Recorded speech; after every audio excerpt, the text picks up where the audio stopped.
And when we went to Canada, I abandoned my family to spend 3 hours watching Bill Burr and Steph Tolev. Welcome to the Cherrywood podcast. It's Simon here. It's Rachel here. Please like, share and subscribe.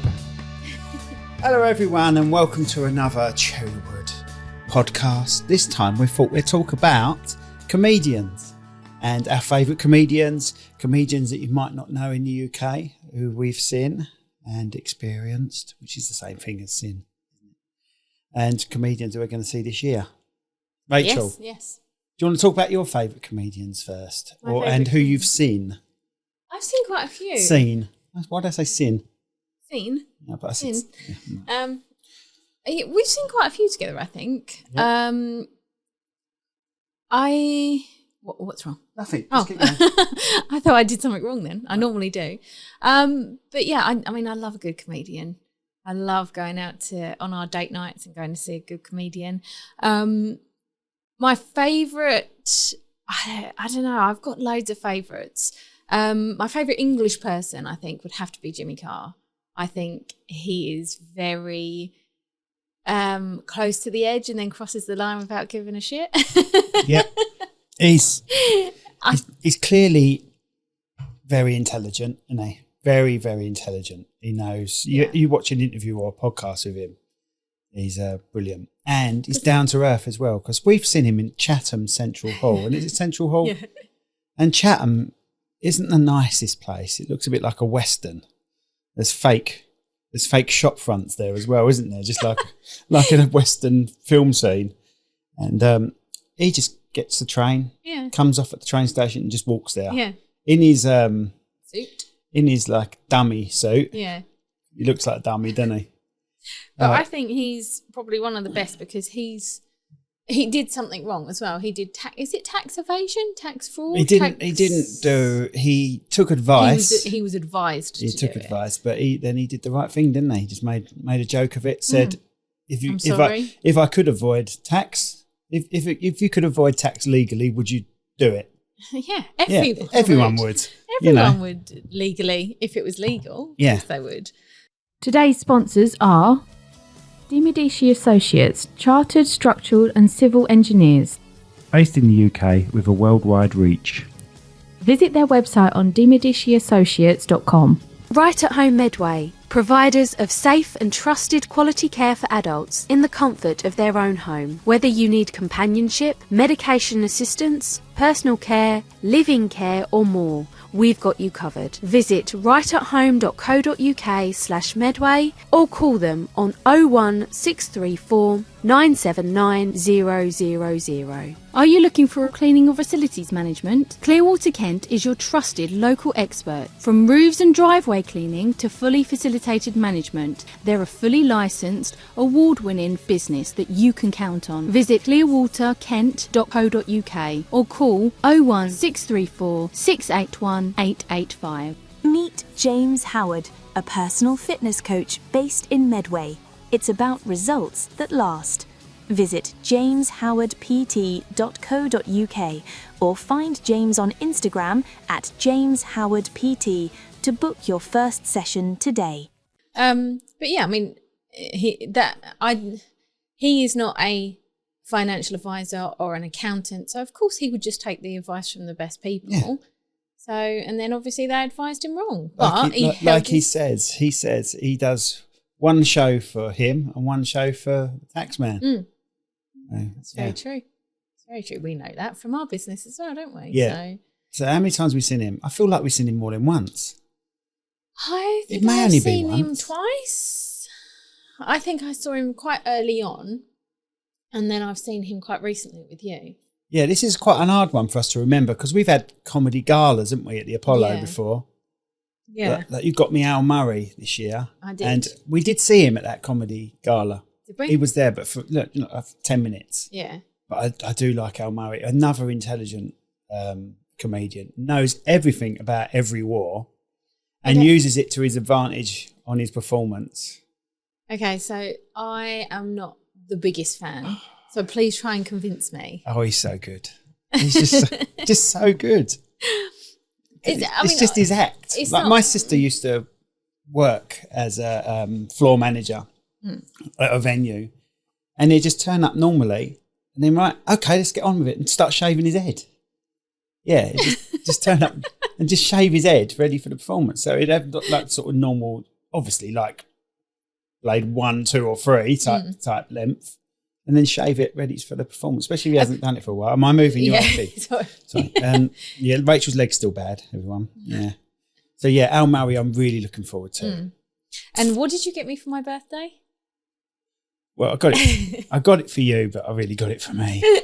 I don't even know. I've not actually seen the show. I got Clinton Baptiste. Are you there, Margaret? Are you there? I have no idea. I might need to watch this before. Sure, waddy to you all. I might need to watch this before we actually go and see him. Clinton Baptiste. That's not his real name. I can't actually remember his real name. He does a couple of characters.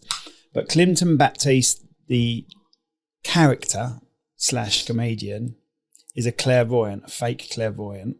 And he was in Phoenix Nights. And he had a scene in Phoenix Nights, which is so funny. And he's just gone on the road doing that. And he's been very successful doing that. Is he? He was going to... I tried to talk him on the podcast. He replied... And he just said he's so busy. He's just so busy, which is fair enough. Is he in the advert at the moment? He's like he's got a crystal ball. I think it's a car insurance or something like that. Has he got big blonde hair? No, big long sort of blonde hair. Oh no, this is sort of really scruffy. No, sort of out here. He's got like the biggest ever mullet type look about him. Right, okay. I might have to have a look then. And what show if is you he put the actually words, from? if you put capital Clint quite close together, the lettering quite together, it spells obviously, C-bomb. So if you look at the back of his stage, it's just got massive Clint at the back. He's going to be brilliant. What show is he actually from though? Phoenix Nights. Yeah, I've never seen Phoenix Nights. It's one of the best comedies ever. I only did 2 seasons with Peter Kay. Now he's another good one. He's very highly intelligent. Yes. But then, sorry. Don't do that. But then he had something, didn't he, that no one really still knows about. What? And he had like 2 or 3 years off, didn't he? So, very professional about he keeps his private life very, very private. And we see him up when he came back, his return. Yeah, we got random tickets for that one, didn't we? Yeah. And I love him to bits. I love the younger years to bits, but he just looked very nervous. He just seemed really nervous at the O2. And the second half was very much like what he normally does. The tape came out again and played other songs that the words sound like they've got different meanings. You're having a strike. You've been hitting this like a drum kit. I've got them. You've been hitting this like a drum kit, which... Right, let me put these on. Right, I want you to put these headphones on. Look, right? And then I want you to hear what the banging's like, right? Watch. Put these headphones on. And ready? Tell me when they're on and they're in properly. Yeah. Ready? Oh, it's like It's annoying. And even when you do that, you can hear it. So stop tapping when you talk. Stop tapping. Anyway, who else? Let's talk about female comedians as well. I've got a few others. Male or female, but Bill Burr. I love Bill Burr. Okay. Right? And he is known in the UK, Bill Burr, obviously, but there's still few people that don't know who Bill Burr is. And he was actually an actor in Breaking Bad. That's not how he started, though. No. He's always been he's an angry comic, so he's moaning about stuff, but he's so bloody good. He's so funny. Hitting the chair. No, I'm not hitting it enough to hear it, Rachel. Oh, sorry, here's your mic one. What do I have to do if I get 3? I don't know. I think of something. Get your boobs out. Yeah, Bill Burr is amazing. And when we went to Canada, and we stayed in Toronto a few nights, and then I noticed Bill Burr was live at the Raptors arena, or wherever they play hockey and basketball. And I went, Rach, please let me go. No, you didn't. You went, babe, could I get tickets? Do you want to come? I was like, no, I'll look after the kids. You go. I abandoned my family to spend I've never seen him go faster. To spend 3 hours watching Bill Burr, and the person that supported him was Steph Tolev. And I want to talk about Steph Tolev. She is so funny, and I don't think she's known enough in the UK. And her latest tours don't involve UK, but involve Australia. She is so funny. And she's got a special on Netflix and you should all watch it. She's brilliant. She's brilliant with the crowd. So Bill Burr don't do too much with the crowd. He's just more moaning about his life and people in his life. He does a little bit of crowd work, but Steph will just destroy the whole front row and the row behind. She's brilliant. She's so good and she's filthy and she's funny. And she's been in a few of his shows as well. And Steph Tolev, if you're watching this, come to the UK because we love you. You're so funny. And no, you're not ugly. She thinks she's ugly. She's got not much self-confidence. She's got a lovely pair of legs on her. You know lovely what? Pair of legs. But whenever you say that, I remember listening to one of her podcasts and she had one of the girls on and they were talking about piercings. And I can't even say it. She said that one of her friends had a tongue piercing. Ate a bit of cake. Oh God, it's making me go horrible already. And then got the fork stuck in her tongue piercing and she had to pull it out. Oh God. So I've just linked her with that story and it just makes me shiver every time. So she's got her own podcast called Steph Infection. So she has comedians come on there. I think she's had a few porn stars on there as well. She hasn't had me on there. You're not a porn star. Oh yeah. You're just porn. Just a dick. Yeah, so when you go on there, you have to give them a gross story. Got any gross sort of infection type stories? All right, you done your knee in. Mine's just pacemaker monitoring, but I've got nothing gross going on. That's not an infection, is it? Well, you know, have you got anything gross? STDs, Rach? You want to talk about one of those ones you've got? I would have never had anything like that. Because you got to put it out first. No, it's just what? Shut up. I don't think I've got gross stories like that. No, I haven't. I don't think so. Everyone's. I may have had scabies once. Oh, that's right. May have, like in my early teens. Oh, that's disgusting. I may have. See, things like that, like, just get under my skin and just literally. That's what scabies. I may have. I think the doctor thought it might have been, but we wasn't sure. Like and Nits it was like it came and went instantly, so it wasn't really that bad. Like Nits freak me out. Like as soon as someone says Nits, everyone just sits there and scratches their head. See, as a kid, I remember being checked, and I probably remember having the stuff in my hair because of your sisters. Yeah, possibly my sisters or someone in my class, but I don't ever remember my mum finding eggs. But she may have. I may have had Nits at one point. I'm talking 80s, Rach. Yeah. You know. I remember once, I think either me or my sister had it, or so, like you say, someone in the class or something like that. So your parents go out and go, let's just double check.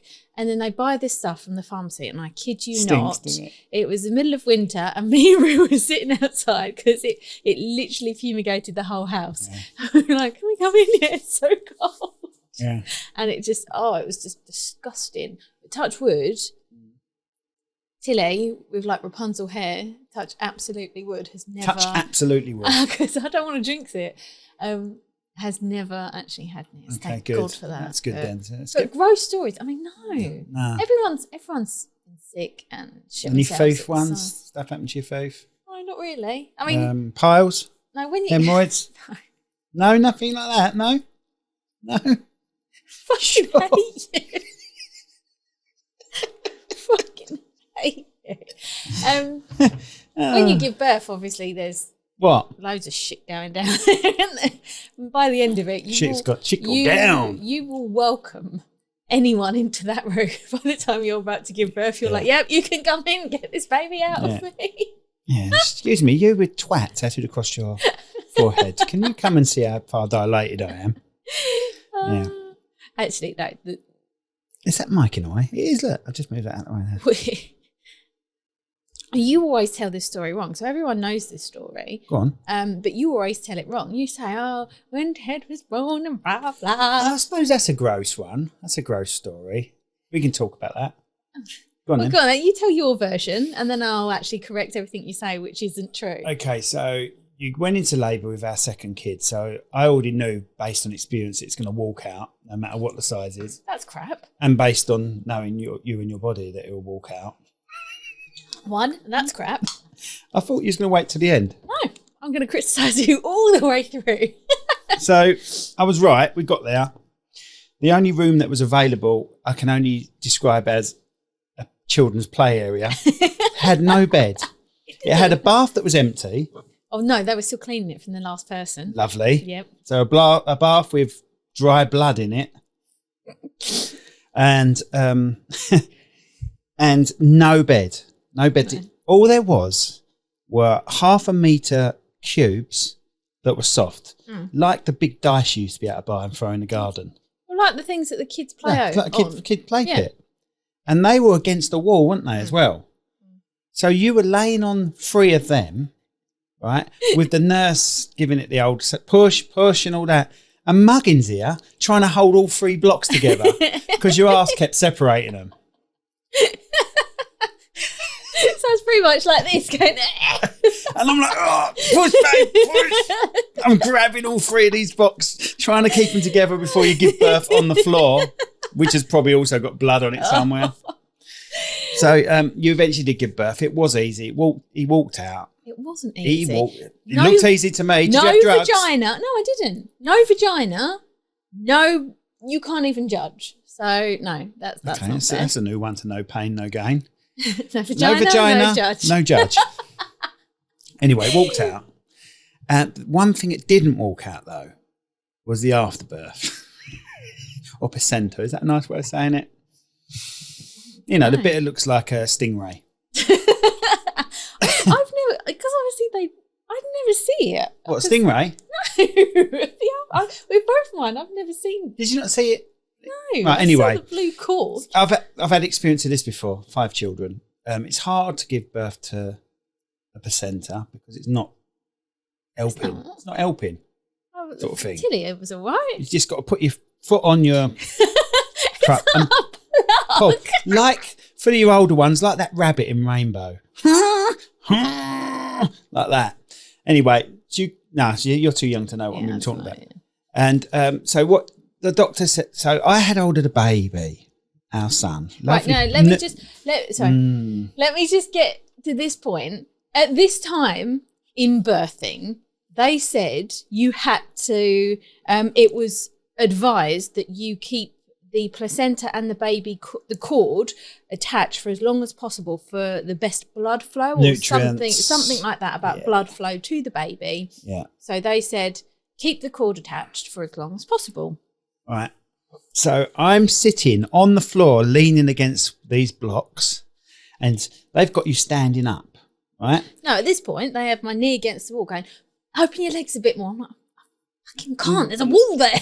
Anyway, but then the woman went, give it a wiggle and it'll come out. The placenta will come out. This is me standing up. So I'm sitting on the floor holding a baby with this umbilical cord whacking me in the side of the face. Finished looking like Braveheart. I did. I like the stormtrooper in The Force Awakens. Please make that the little picture for this week. You was brave. Honestly. You did right. So that's your version of the story, right? I say? Yeah, go on then. You can tell them the Emery Hoover bit. So my side of the story was gave birth to Ted. It was really quick. It was 50 minutes. So they wrapped him up in blankets, handed him to you, and then obviously there was problems giving birth to the afterbirth. Yeah. So I didn't want the injection that goes in your leg that automatically lets it drop out. Because you're great with injections and tablets, aren't you? The girl has to put her tablet in an April fruit. I haven't done that in 20 years. What do you do instead? I get a biscuit and put the biscuit in my mouth, put the tablet in my mouth, and then it's all down. That's in one only go. because you haven't worked out that April fruits are called something else now. Starbird. No, they've gone back to April fruits. Have they? Yeah. Right. Okay. Anyway, so given birth to Ted, wrapped up in a blanket, handed to Simon. That bit's all true. Then they said to me, stand up. That's gravity. True. That's true. So I did. And they said, give it a little wiggle. So she which did. Is true. So I did. So therefore, Braveheart is true. Not as true as you say. You didn't get covered in blood.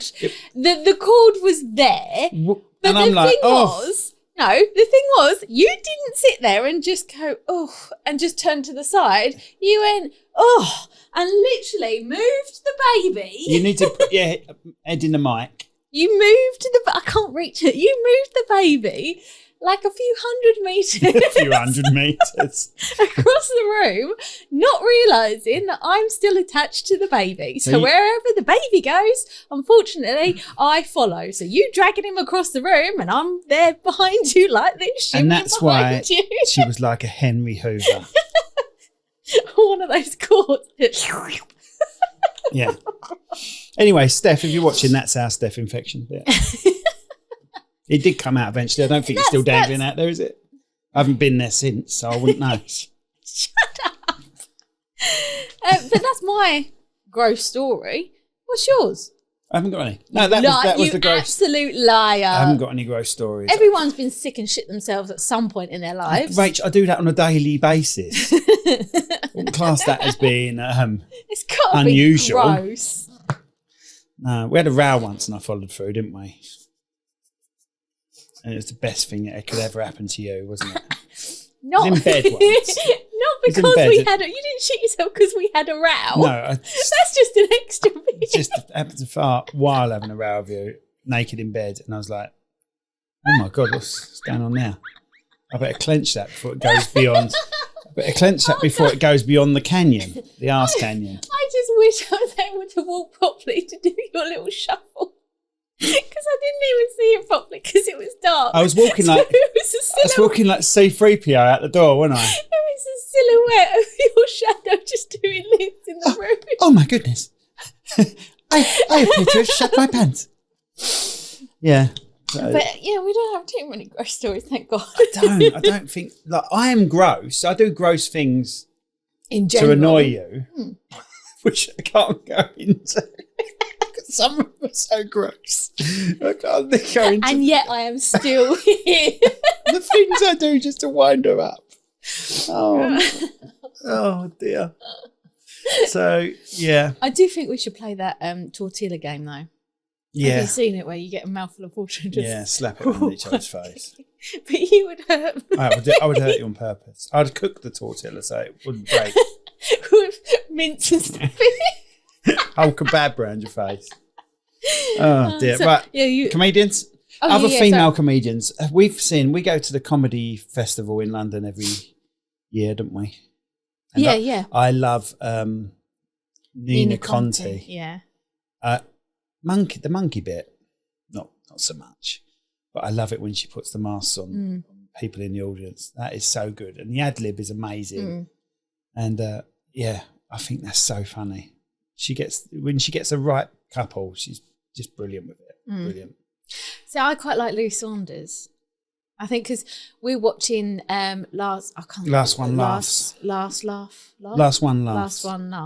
it's LOL, isn't it? Last One Laughs. Yeah. We're rewatching it again because hopefully they're going to bring a second series out of that. So funny. And yeah, I forgot how funny she actually is. And is that the blonde one? No. Lou Saunders is the one that made herself laugh when she did her act. And she was on stage with her mum and she literally gave birth to herself, had a dummy in her mouth, and then went and started laughing at her own routine.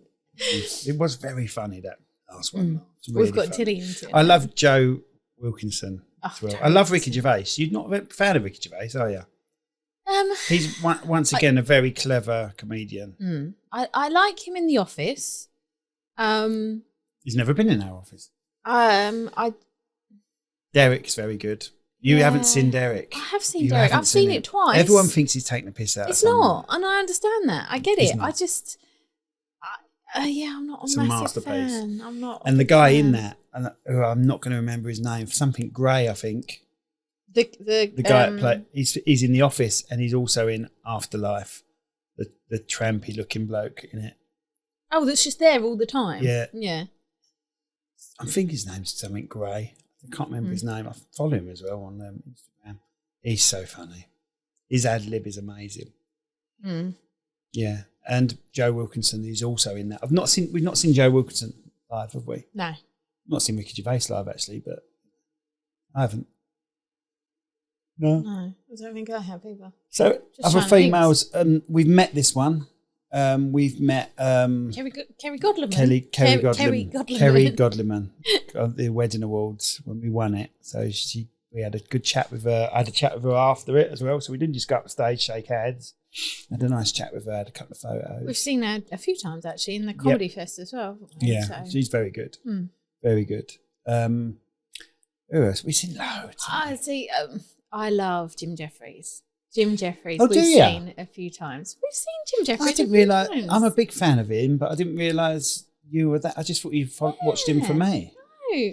And he had a good show, didn't he? I don't know about that. Yes. With Jim Jefferies, where they get an expert on. That's well worth a watch. It's still on YouTube. By the way, Steph's is on YouTube and Instagram. Joe Rogan as well. Very good comedian. Obviously, everyone knows his podcast. I like his podcast because it takes the comedy out of it a little bit, doesn't it? Yes, he's still funny, but he gets his podcast. More. His podcast isn't really based on him cracking jokes on it. No, he's pretty serious on it. But it depends what one you watch. If it's one about pyramids and aliens, I love all those ones. Love them all. Love them all. UFC, I like UFC, but I don't tend to listen to his UFC ones. You're touching my pillow again, sorry. Yeah, okay. I like UFC, but I don't tend to watch the UFC one so much because I'm not as into it as he is.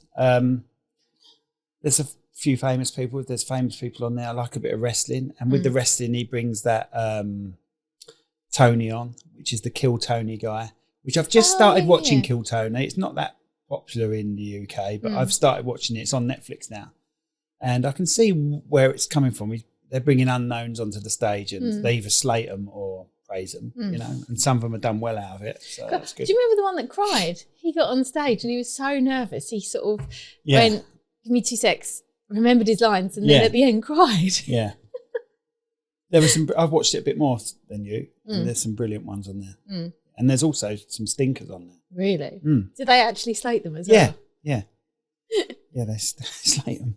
So yeah, that's that Tony. I can't remember what his name is. Tony something. Yeah, you were saying something about Jim Jefferies, weren't you, before you got onto Joe Rogan? I always drift off. Jim Jefferies we've seen a couple of times, and he had a podcast called "I Don't Know About That" by Jim Jefferies, and the other members of the team will find someone that's an expert in something, and he's got to guess what the subject's going to be, and then he gets asked questions and he gets scored on how close and accurate he is on the questions. And sometimes he has no idea, does he? So he's just messing about with the answers.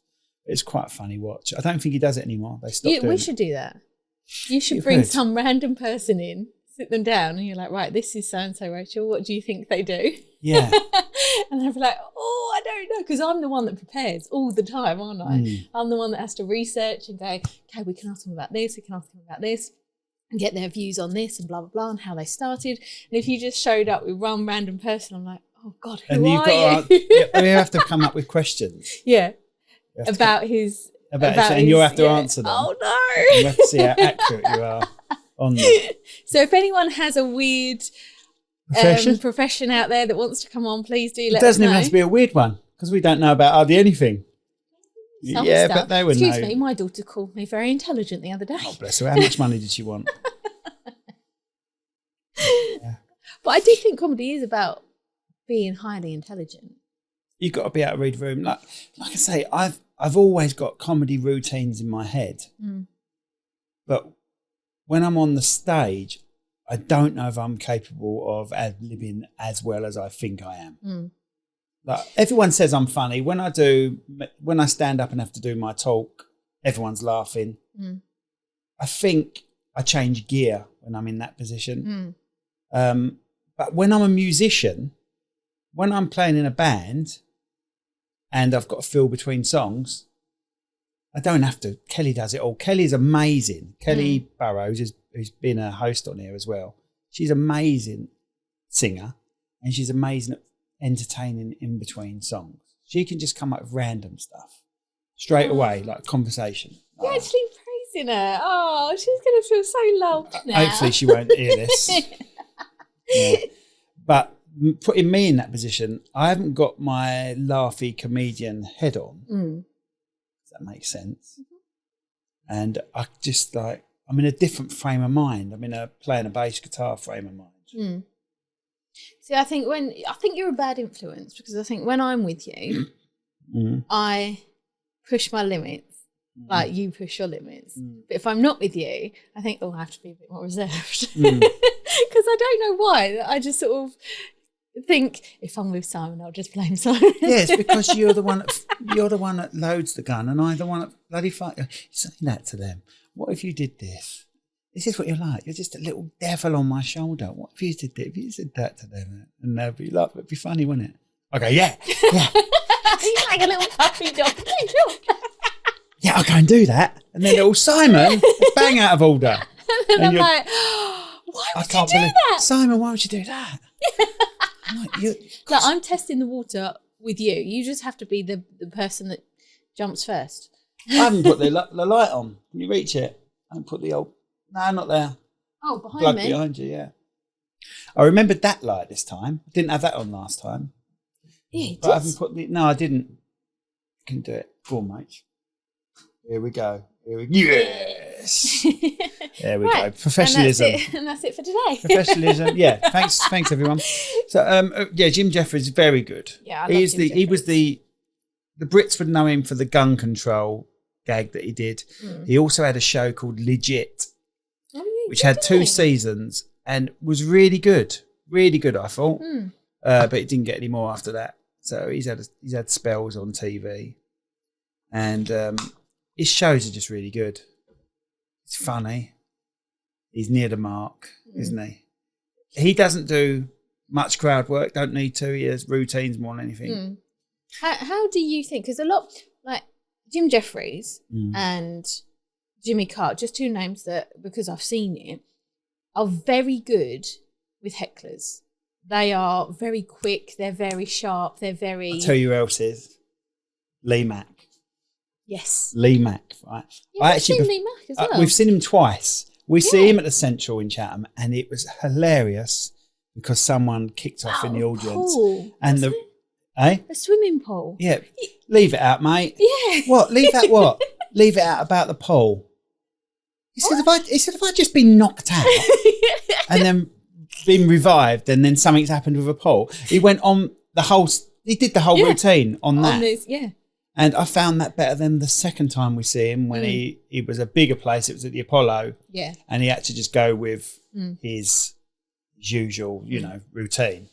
It was so funny. His ad lib is amazing, which he's really good on Would I Lie to You, isn't he? Yeah. Yeah, I don't find him that great on the 1,000 to 1 or 100. Oh, yeah. What was it? 1% Club. Yeah. He's all right. He's just a presenter on that. I don't find what he says that funny on that, to be honest. Because I suppose he's got to interact with like 100 people every time, every day. It must get a bit tedious for him as well. But he's one of those ones that after a while... Might grind your gears? Not grind your gears, just had enough of watching him after. It's in my opinion. I ain't got a problem with it. Blimey. I've got a problem with him, mate. No, but you have to be like... I personally like the smaller venues. Like when we saw Frankie Boyle in London, he was testing out his jokes, wasn't he? I'm so sorry. He was testing out his jokes. There's a hair on Mike too. He was testing out his jokes. And I quite like that. So I quite like the small, intimate venues because I think you get away with more you get away with more freedom to do what you want. So if you have got, like you said, if you have got hecklers, like Lee Mack turned the whole show around onto that. And I think you can work with that more than if you're in a bigger place and it has to be very staged and everything like that. But if you were up on stage and you managed to get through your routine, how do you think you would handle hecklers? The thing is, I can handle hecklers because I've been heckled my whole life. And I do no, but just because my mates know I'm full of shit. And the thing is, they know I can take it. So I'm used to it.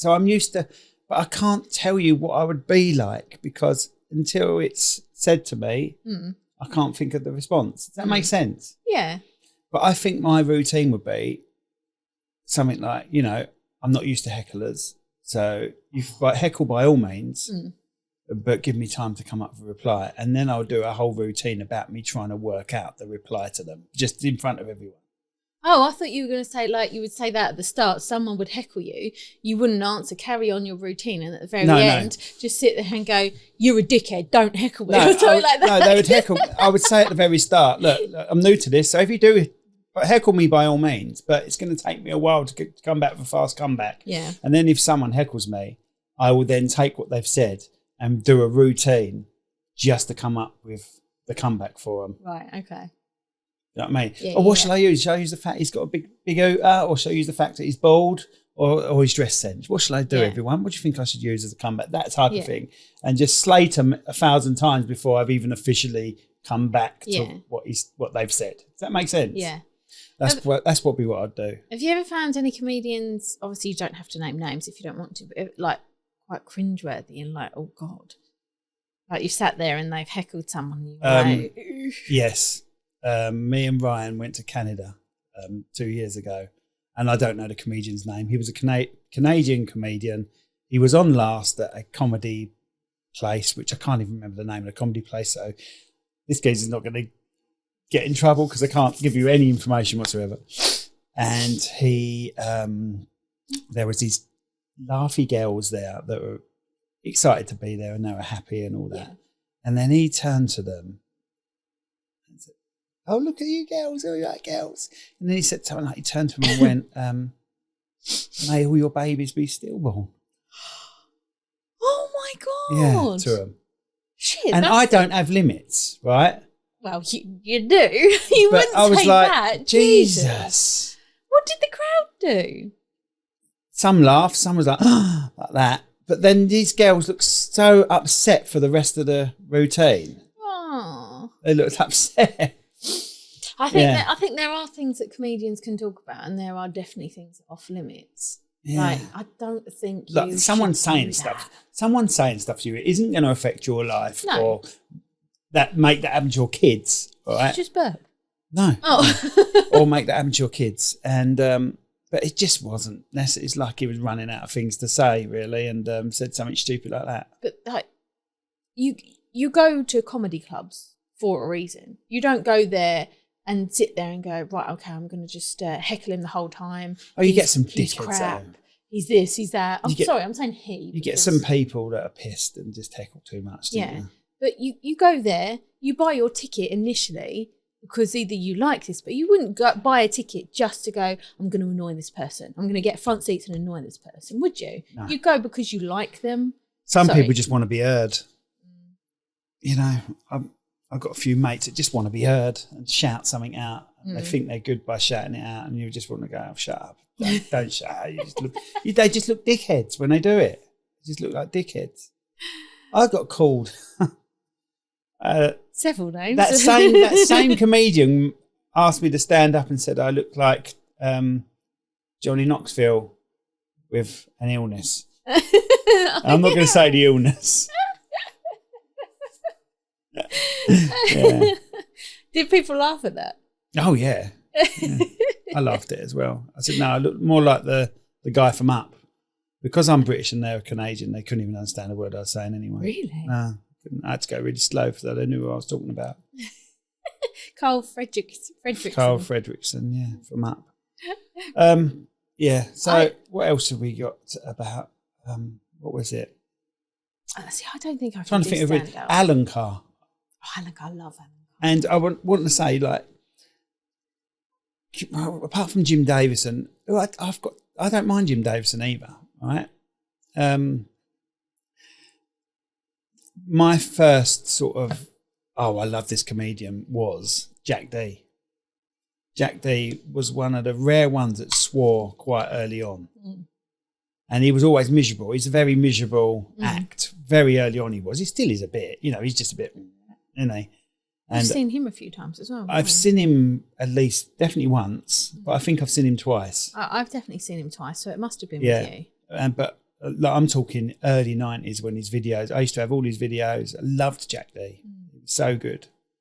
I think he is loved by everyone, to be honest. I remember last time. I've never been much of a Vic Reeves and Bob Mortimer person. I don't mind Bob Mortimer, but Vic Reeves and Shooting Stars never did anything for me. Never did anything for me at all. I know who you don't like.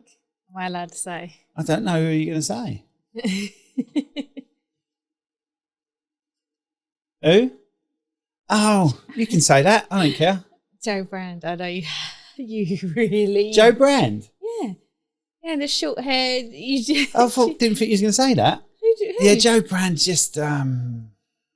She gets under your skin for some reason. Just... It's always my husband. Like, she's even shocked. She's got a husband. So she mentions it all the time. That's basically the way I look at it. But no, I thought he was on about the musician who looks for any excuse to play something. Bailey. Bill Bailey does nothing. Bill Bailey does nothing for me. Any excuse to get an instrument out and play it. Any excuse.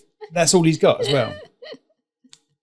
Look, everyone's allowed their opinion, right? Yeah. It doesn't mean that they're not good. It doesn't mean that they're not bad. What, we don't have to like everyone. Exactly. I've got a feeling there's quite a few people that don't like me. One of them's in the room right now.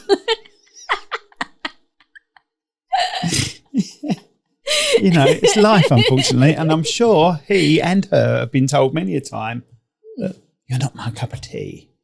Do you think you'd be able to handle the criticism if you were a stand-up comic? Yeah, I don't think I would give a shit, really. I don't think I would care.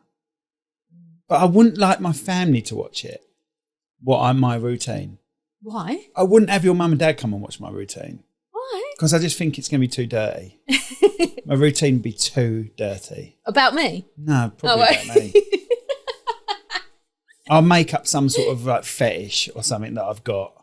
Which you haven't actually got. Well, I might have. I don't know. You just haven't fulfilled it. Yeah, I'd make up something stupid. I'd be really sick, I think your mum and dad have walked out of something before. They've walked out of the Scottish blokes before. Because he is near a mark, isn't he? Frankie Boyle? There's part of me that don't like Frankie Boyle as a person, but his comedy is hilarious. You can tell he's an arse. You can tell he's, got a chip on his shoulder or something, but I do find him really funny. But I do like going to these comedy clubs, especially in America, where you've got so many people, like new people coming in, and you think, right, okay, let's listen to these. Like we went to Joe Rogan, didn't we, when we were in Austin? And like some of them, you look at them and think, oh, God, where is this going? You've got to wrap it up, And then others, they're on stage, and you are just laughing from the minute they come on to the minute they leave. I think the sad thing about it is my friend, Chris Underwood used to run a comedy thing, didn't he? Yes. So we've been to his comedy stuff in London. We've been to comedy in Vegas. We've done it in New York. Flat 20. Yeah. Yeah. Oh, that wound me up. Don't worry about that later. And Canada. We've been to loads of comedies all over the world. And can you remember one person that was on stage on those smaller comedy places?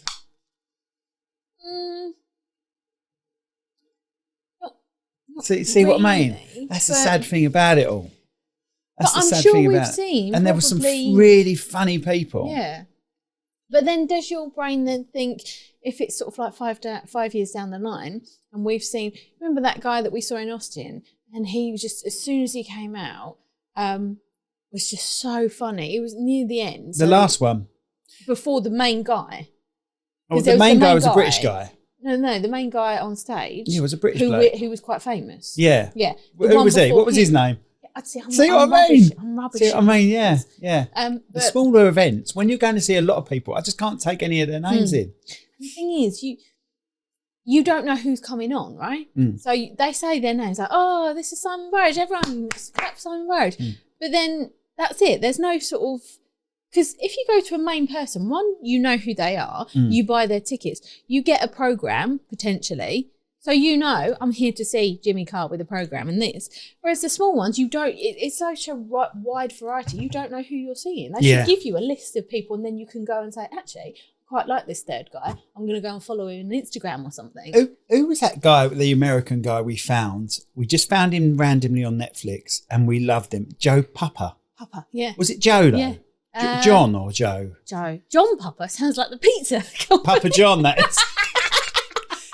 I think it's Joe Papa. Yeah.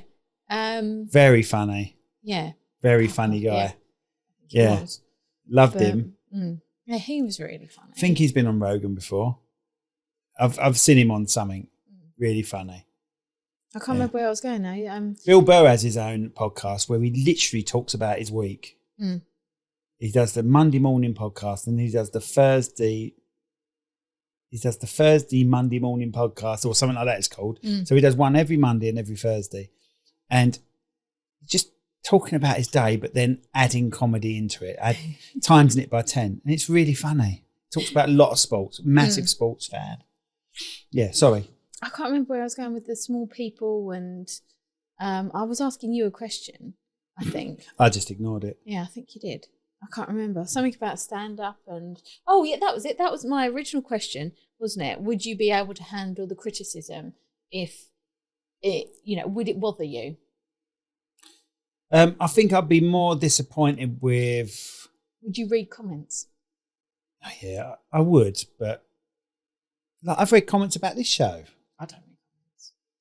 Yeah, we don't get that many. Let's be honest, we don't get that many. But if you get a bad one, I always reply, thank you for helping the algorithm. Yeah, but you can't do that in person, though, can you? Remember the comments you got when that bad editing happened and it looked like you laughed over someone's death? Yes, that was horrendous. Oh, I need you to laugh over more people's deaths, because then we got so many views on that. No, it wasn't funny. It was Darren, wasn't it? Coming in to tell us his story. Yeah, it's Darren coming in to tell us about cleaning up road traffic accidents. And I didn't laugh. No, it wasn't. It wasn't Darren. It was me talking about someone being picked on in a pub, and then he retaliated and killed the guy. That's basically what it was. And that mashed it up. And then it got mashed up by an AI edit, and it looked like you were laughing over it. No, I really wasn't. Bitch thinks that's funny. I was like, I'm having some of this. Rach, look what they've said. They hate you. The world hates you, Rach. Thank you for helping the algorithm. That is, if you weren't completely screwed on, your head wasn't screwed on properly, that could really affect some people. Yeah. So I think, that's one of the things that social media might be helping, because everyone gets slagged off at some point. And even your mates slag you off, don't they, when you post something. I just bring it on, I say. I don't give a shit. Actually, saying that, you are quite a eager person to egg on people, because when we were in Texas, really nice picture, you were like, take a picture of me looking like I actually want to be here. And deep in thought. I'm really deep in thought, and then I'm going to post it as my profile picture, and I'm going to see how many people comment. Yeah. Or with like this. And me just looking out into the wilderness. I was on a balcony once, just leaning out, just looking out into, because I know my mates are gonna cane me, and I do it because I think it's hilarious. Not because the picture's good. Oh no, I don't care what the picture's like. It's just funny, isn't it? Getting slated by your friends. See, I don't think they'll join in. I personally think, I've said this to you before as well, there's not really a stand-up comedian, his and her, like husband and wife, that do stand-up comedy. There's hosts, aren't there, that host shows, talk shows and stuff like that, that potentially, like Chris Ramsey and his wife, they host shows, but they never do stand-up together. And I always thought it would be a good idea. Someone's going to take my idea. There used to be. In the 80s, there used to be a few of them. Really? Yeah. There used to be Cannon and Ball. Yeah, they're not husband and wife, though, are they? No, that's true. Like my vision. But there is a husband and wife. Jimmy. What was he called? It was a little Scottish boy and an older man, but they were husband and wife. So the little boy was a woman? God, Jimmy Cranky. That doesn't feel right, but I think it's Jimmy Cranky. Oh, Rock on Tommy. I keep saying Rock on Tommy, but that's Cannon and Ball. But Jimmy Cranky had a sort of punchline like that, and I can't remember it. And they were a husband and wife double act. The little person. Yeah, used to look like the AC/DC with the skull cap on and all that. Yeah, I know. They were husband and wife. But like, how I envisage it is husband and wife on stage, like on a comedy club, and then I'm taking us for an example. Do you want to do a routine? Absolutely not. I will crumble like anything. But then, like, you would say a joke, like we just did with the whole placenta thing, and then I'd go, whoa, and then like the spotlight would be on me, so you'd be black and you wouldn't be allowed to talk. And then I'd say my joke, and then it would go back to you and do it like that way. So you're still interacting with each other, but then still interacting with the crowd as well. Right. So that's how, I mean, there's nothing really out there that does husband and wife stand-up comedy, like together as such. Mm. So I think it would work well if you were picking on this crowd and I see someone fit. And then you're like, go fuck it. Go with it then. Couldn't you? I do that in normal life. Or you come on to her. Or you come on to her. And you're like, okay then. Yeah. Film. Yeah, just do. Maybe that'll work. I don't know. You want to do that with me? No. Well, like I said the other day, because you've got a little penis. thing. It's funny. I was doing that as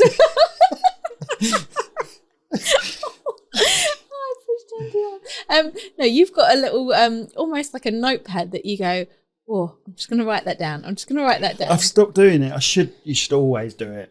You should even let me stop it in the middle of dinner and go and do it when I thought of something. You've got meant to do that, but I don't know why, because I'm not going to do stand-up. Hey, you never know. Yeah, there's a part of me that feels I could do stand-up, but only one routine. So all I've got is one routine. I've got no time to plan any others. But I don't know where I was going with this now. Good. I can't remember. You said writing stuff down. The other day, I can't remember even where we were. Oh, you took me out for lunch and we were sharing a drink. No, you went to get a drink for me, didn't I? Because it was refills. And you Nando's. went, oh, yeah, Nando's. And you put yours down and you had a sip of it. And then you went to get mine and there was only a little bit left and you just pushed your cup to the side. Yeah. And I was like, I don't want this. Yeah. That's the thing, right? So this is what happened. I accidentally did a gypsy switch with the drinks. So Rachel had her own drink, I had my drink. But I somehow moved them in a way that when I did the refill, I handed her my drink. Right? So it was almost like you pushed it to the side and put mine down in front of you. So she went to take a sip and I went, oh, I think that's my one. And she went, oh, God. How wasn't that? But I'm not being funny. She's done worse with me than drink my drink. And there was stuff like that. I said to you, that'd be quite funny. That would be funny. Would be funny. Yeah. Blimey. But yeah, I don't think I'd have the balls to do it. I don't think. I'm not very good on stage anyway. Mm. So it would just all have to be you. I'll write your jokes for you. I don't know how I'd be on stage. The thing is, right, I struggle putting a sentence together without messing a word up. Mm. So and especially my brain works faster than my mouth. Mm. So I think I'll screw up too much. Mm. But I think I'd have to make that my routine. Mm. I'd have to just come up straight away, like, you know, with the fact, I can't even say it now, that I mess up all the time. Mm. And I say completely the wrong words sometimes, you know, so, which gets me in a lot of trouble. Oh, I did the other day. Did it? When you were reading that presentation bit out. I just read a normal standard presentation out about a network that I'm on, BNI that I'm on, and it says BNI is the most popular network of its kind. With something thousand members and 72 countries. But I lost my breath halfway through country, is what I did. I lost my breath halfway through it. And then when I finished my bit, the president came on, he went, should have had a bleep machine for that, shouldn't we? Or something like that. And I look on the screen because it's a Zoom and everyone's shoulders are going. So sometimes you don't actually mean to be funny. I don't mean to do it. Yeah. So, yeah. Any other comedians, Rach? Or should we go to the little questions? Do you want to have a couple of these? We've got a couple of goes of these and then we'll let everyone go. Okay. But, yeah. My favourite of My favourite at the moment is Steph Tolev. Steph. She's very funny. Very good. She's got a special out. Watch a special. Go online, research her. STEPH TOLEV. Tolev. Steph Tolev. Takes the mickey out of herself a lot. Talks about a lot of her female issues. And she's brilliant at caning the audience, which I love. I think and that's Steph, if you're listening to this, Steph, you should do a tour. You should do a tour in England. And because we promoted you so much, and yes, we do have more subscribers at the moment than you, but you will you will surpass us without a doubt. Please come on the podcast. We'd love to chat to you on our podcast. Please come on, Steph. All right. What was I going to say to you? I think it's good in today's society where I think a lot of the successful comedians actually do take the piss out of themselves. Oh, yeah. I think if you're too serious and just constantly give it out and don't actually take the piss out of yourself, I think it doesn't work. I don't think there's many that are serious about themselves these days, is there? No. Is that all we're going to see this year? At the moment, Al Murray and... I believe so. Yeah. Oh, we've got so much on this year. It's ridiculous. Yeah, pick a few. Pick a few. If we've done them before. I've got a yawn going on. Sorry about that. I'm going to take this one because this one looks quite new. Yeah, I think the thinner ones are the newer ones.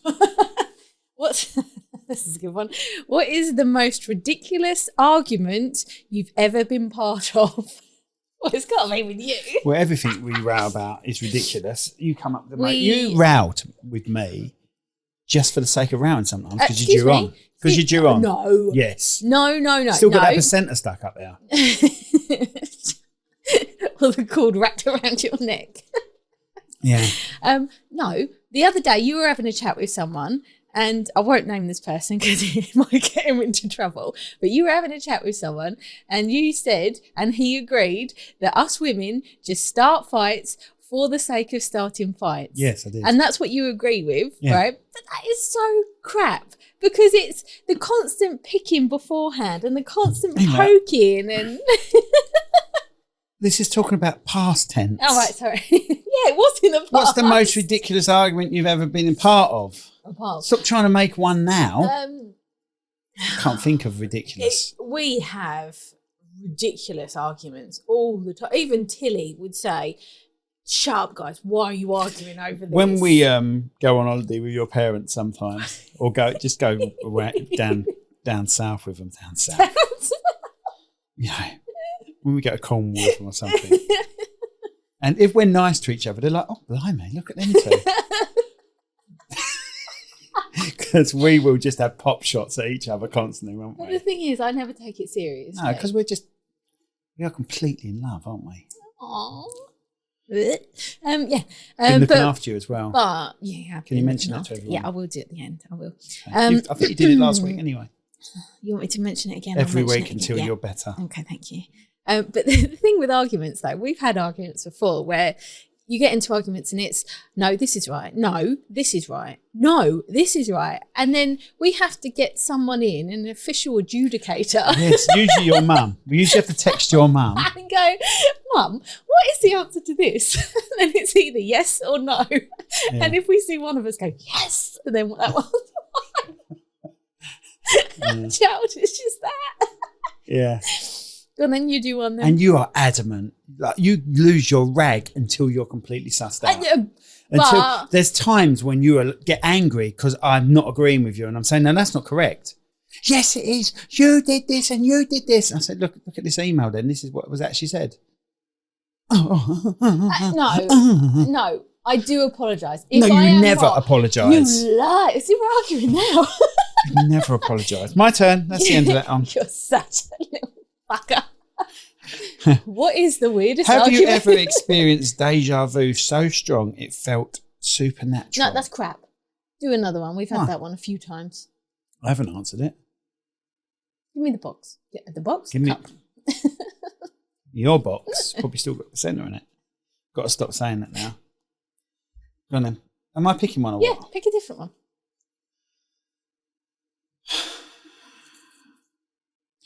Which conspiracy theory do you secretly hope is true? It's not really a conspiracy theory. I think it is fact. They just need to prove it. Okay. That's the scanning underneath the pyramids. I believe that scanning is true. And I want to be alive when they find out what's below them pyramids. I really do. I haven't listened to this podcast yet on Joe Rogan. You don't have to listen to Joe Rogan. The guy happens to be on there. You can see the evidence. Why don't you, the next podcast that we do, teach me about it then? Tell me all about it so I actually am aware of it, because you're so enthusiastic about it. There's a thing called LiDAR, and they can use certain satellites around the world to go to certain places, scan with the satellites, and it sends a magnetic, I think it's a magnetic response back, and it can read miles into the ground now. Why can't they do that? That's just in the pyramids. Why can't they do that across the whole world? But it takes, like, you don't just get a picture of what's under there. You get loads and loads of data that you then have to decipher. Yeah. And to us, to the naked eye, it just looks like a load of scribble that then slightly goes yellow, then it goes red, and then it's a load of scribble again. But once it's deciphered, they can literally tell. And it's not as if he's just tried it on something that's unknown. They've tried it on one of those colliders. Oh, the both. There's loads. There's a few of them in the world. Did you know that? There's actually one in. Did you know? There's one in Texas. I was about to say that. I did know that. So you must have watched listened to what I was listening to. We must have been in the car at the same time. But there is one, like an abandoned one. We were listening. Must have been in the car. Listening to it at the same time then. And they tested it on one of those, and when they put all the data together and came up with a 3D description of it, it was identical to the drawings of the actual. It's just covered in a load of rocks now, isn't it? And you can't. It's under a mountain. Yeah, it's completely like a mile and a half under a mountain, and they scanned the mountain. They scanned the mountain and showed them a picture of what they think's under there, and it married up perfectly with the actual drawing. Why are there so many people being non-believers about the pyramids? It's the problem is with archaeologists and historians want to stick to a narrative that they found, a conclusion that they've come to, because it's more about ego than it is facts. Yeah. If you want to be a historian or an archaeologist or something like that, you're in pain, babe. We'll finish up soon. No, I was getting on. If you want to be a historian, you've got to be open to the fact that you can say, we assume this is what happened. We assume we are this age. We can only assume that the pyramids were made by the Egyptians, even though there's lots of evidence that they're far older. And even the Sphinx, the markings on the Sphinx, the Sphinx is not sphincter, markings on your sphincter are a few thousand years old. No. Back to the piles again, staph infection again. Actually, that was a gross story, but not gross. What, your piles? No, when I was in the only hospital. person to have Botox on the inside of your bum. No, when I was in hospital. Carrie Fisher here.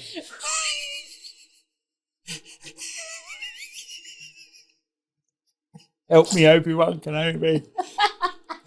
No, Fisher. So you're going to be that, and I'm going to be Obi-Wan Kenobi. You're going to be Braveheart. No, Bravestone. No, Braveheart. Rachel had fishers once and she had to have them treated. No, the worst thing was when the nurse came in to do my injection, he went, "Oh, nice pants," because I was going in for an operation. You don't wear sexy underwear to go and have an operation, do you? In fairness, you went in for a routine operation and it went bad elsewhere. Yeah, something else in my body. The anaesthetic affected you badly. You were stuck in hospital for 2 weeks and it was horrible. And I wouldn't wish that upon anyone. Right, why are you finding that funny? It's you. But only you can wake up from a routine operation and have something else wrong with your body. And that's when the woman went, "Oh, I like your pants." What were they? Captain America. Captain America pants. Bright blue. And she was calling you that. What was she calling you? Like, even the week after, because I saw her twice, because she only worked on a Thursday or something. And then she came back. What are they collectively? Something assembled. She went, "Hello, Avenger."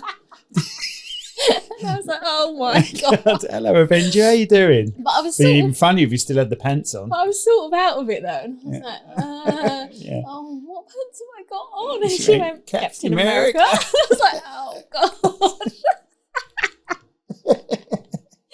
Yeah, that's right. Remember now. Yeah. I forgot what I was even talking about now. Anyway, the LiDAR can change the world. Can change the way we see the world. Do you think they'll let people into it? Sorry? Do you think, like, in 10 years' time, if they I think that the problem with it is half of it's underwater now anyway. Oh, is it? Oh, okay. There's a few places in Egypt that have got lots of underground stuff going on, 1.5 miles into the ground, which we need to see. I need to see that. If I want to see something before I die, I don't need to see it with my naked eye. I just want to know what's going on under there before I die. Are you laughing about me dying? No, I'm not laughing about you dying.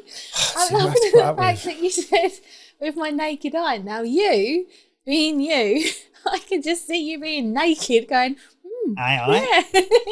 I can't see anything with the naked eye. You can't even see anything with your normal eye. Everything I see is in widescreen. When they brought out widescreen, I was like, what's the difference? Because I hardly got any eyes. Anything else? Do you want to pull out another one, or are you done? We're done with boredom enough with this. Yeah. So if you don't know, go and see Steph Tolev. Go and see Bill Burr. Loads of specials on Netflix for Bill Burr. Jim Jefferies is funny. There's loads of funny. Comedy just takes you away from normal life, and you can just have a bleeding laugh. Have a bleeding laugh. I think us Brits have got such a bad, not a good sense of humour, but it doesn't matter how bad it gets. Do you know what I mean? How filthy it gets or how rude it gets. I think that's through being bombed in the war. Really? I feel it's through being the Blitz. I think the Blitz comedy got us through the Blitz. I think, and you know, if someone up the street got bombed, there'd be a joke 2 streets down about that person, just to get them through it. Well, look at everything now, like the whole Victoria Beckham thing recently, where they're like, Brooklyn came out. Was it Brooklyn? One of her kids, it was Brooklyn, wasn't it? Came out and said, "Oh, my mum's this, my mum's that, blah, blah, blah." Have a massive social domestic, which I would not advise. But straight away, and then the old memes. Literally within, I would say probably about 20 minutes of that statement coming out from him, there were the memes of her dancing and, you know, stupid things like that. So whatever happens in the world, the good, the bad, the ugly, someone out there is sick enough to do a meme on anything. And that's just comedy, whether you like it or hate it. You've got to be able, that's what gets you through things. Comedy does, it gets you through some bad times. Like you'll find when you've lost like when I lost my dad, comedy got me and my sisters and my mum through it. The fact that we were waiting outside my dad's room, you know, and it was just like talking moments left. And the drinks machine in the hospital was knocking out tea for nothing. So we decided that we were going to do a business where we just kept selling tea in the corridor for like £1. And we were just using the free drinks machine. We didn't, but we were like, you know, we could do come on, this. let's start a business. While we're here, we might as well earn a bit. And it just gets you through, doesn't it? It just gets you through. And then what you do is you think about stuff that your dad made you laugh with. And if you didn't have comedy, then you wouldn't think of those funny memories. My dad was funny, wasn't he? It was so blunt. It was unbelievable. But that got you through it. Those memories of him being unintentionally racist. Because he loves everyone, my dad. But yeah, just unintentionally racist. It's funny. You know, old school stuff, you know. Anyway, that's it, everyone. I think that we've done enough for the comedy world in this episode. The comedy world. We've got a guest next week. We have. Might have a couple on, actually, which would be nice. Can't be talking to her much longer. I've been taxi driving for her now for 2 weeks, more than 2 weeks. Yeah. And I think I'm going to be taxi driving for her for three months.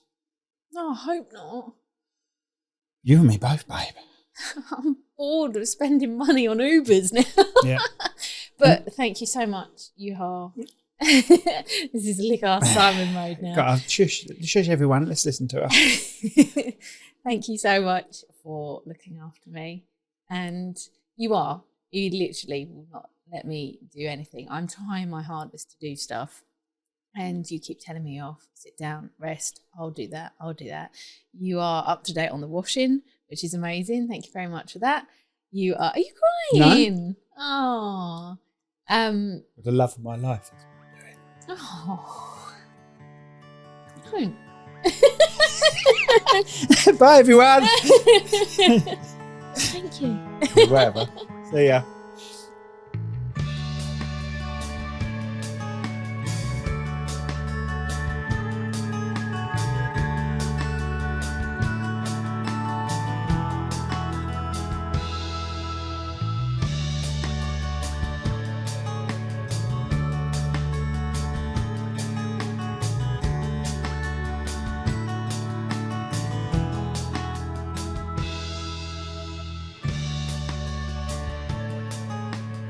Club Awesome, for autistic children and their families, a place where everyone belongs and fun knows no age limit. Today's sponsors are... Need stunning video or photography for your big day or even your business? Cherrywood Production delivers award-winning results with a personal touch. From weddings to promotional content, we turn your vision into reality. Visit cherrywoodpro.com today. Your memories, our passion. Put your business in front of 30,000 new customers with the Hindsight Directory. This A5 full-colour magazine is delivered by Royal Mail to Maidstone, Gravesend, Medway and Bromley, with more areas to come. Visit hindsightdirectory.co.uk. This podcast has been brought to you by Snugdubs Campervan Hire. Roam the world, park anywhere. That's snugdubs.co.uk.